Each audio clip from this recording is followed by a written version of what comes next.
Hi and welcome to MSc. In today's video we're going to be looking at rational exponents. So rational exponents look like this, and they consist of a base and they consist of a rational exponent, which is really just a fancy way of saying that the exponent is a fraction. And because the exponent's a fraction, we actually have some limitations here where we know that b cannot be 0. We can't have the denominator equal 0.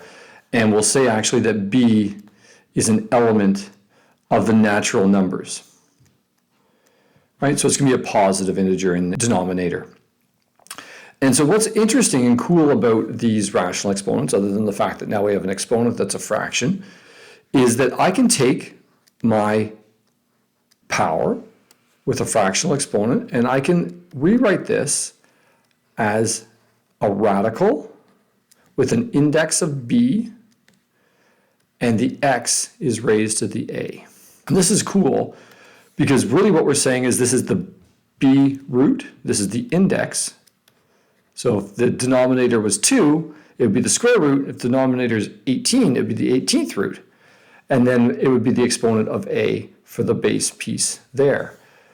And it gets even more interesting than that because what we can actually do is I can do this in either order. So the way it's written here, I'd do the exponent part first, and then I'd take the bth root, I guess, the b root of it. But I could also rewrite it like this and say, look, we're going to take the b root of x, and then we're going to do the whole thing, and we're going to raise it to the exponent of a.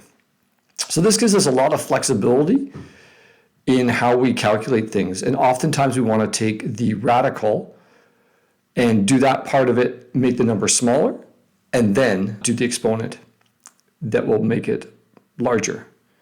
So this has a lot of applications in a variety of ways. It also allows us to then expand all of our exponent laws to now work with fractional exponents. And we can convert between radicals with various indices and fractional exponents. As a quick example here, if we look at an example where we had 27 to the 4/3. Well, we now know that the denominator here tells us the index on the radical, so it's going to actually be the cube root of 27 to the power of 4.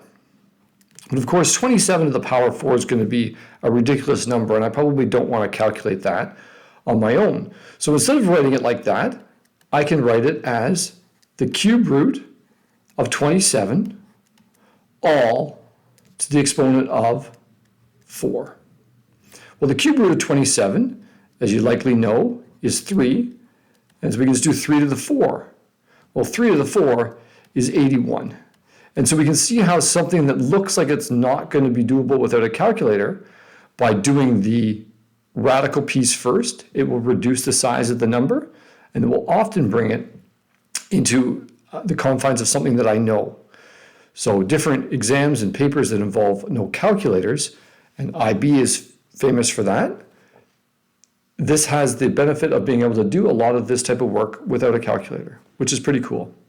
So that's what a rational exponent is. It's a fractional exponent where obviously the denominator can't be 0, but that denominator is the index on the radical. And I can do the a part of the exponent first or second. Often it's advantageous to do it second. I hope this short run through has been helpful. If it has, please consider liking the video and subscribing to the station. And as always, thank you very much for listening and watching.